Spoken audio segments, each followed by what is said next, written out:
অনেক দিন আগের কথা। এক জঙ্গলে বাস করত এক কচ্ছপ। সে অনেক সুখে শান্তিতে দিন কাটাতো। তারপর একদিন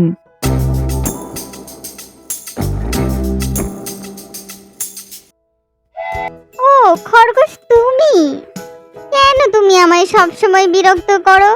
কেন আমায় একটু ঘুমোতে দাও না? ঠিক আছে, আমি তোমায় বিরক্ত করব না, কিন্তু তুমি যদি আমার সাথে প্রতিযোগিতায় নামো। প্রতিযোগিতা? কিসের প্রতিযোগিতার কথা বলছো তুমি? হ্যাঁ, দৌড়ানোর প্রতিযোগিতা। তুমি কি রাজি আছো আমার সাথে প্রতিযোগিতা করতে?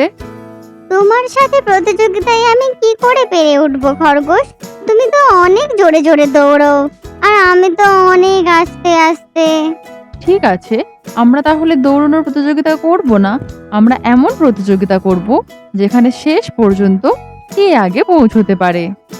তারপর খরগোশের কথা শুনে কচ্ছপ রাজি হয়ে গেল, আর তারপরের দিন তারা দুজনেই একই জায়গায় এসে উপস্থিত হলো। কি বন্ধু, তাহলে আমরা এখন শুরু করতে পারি, তাই তো?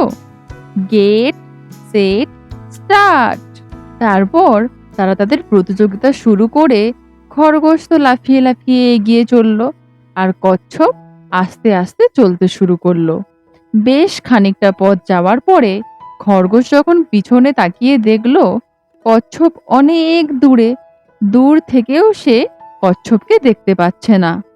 তখন খরগোশ মনে মনে খুব আনন্দিত হলো, আর রাস্তায় যেতে যেতে দেখতে পেল সবুজ ঘাস, নরম সবুজ ঘাস, আর তার উপরে তাজা তাজা গাজর। তখন খরগোশ ভাবলো, এখন তো কচ্ছপ অনেক দূরে, তাহলে আমি বেশ কিছুক্ষণ ভালো মন্দ করে খেয়ে নিই আর বিশ্রাম নিয়ে নিই কিছুক্ষণ। এই বলে খরগোশ ওই সবুজ ঘাসের ওপর নরম নরম তাজা গাজর খেতে শুরু করলো। খেতে খেতে খরগোশ ভাবলো, কচ্ছপ তো এখনো অনেক দূরে, আর আমার পেটও অনেক ভর্তি হয়ে গেছে, তাহলে আমি বেশ কিছুক্ষণ বিশ্রাম নিয়ে নিই। এই বলে খরগোশ বেশ কিছুক্ষণ বিশ্রাম নিতে শুরু করলো।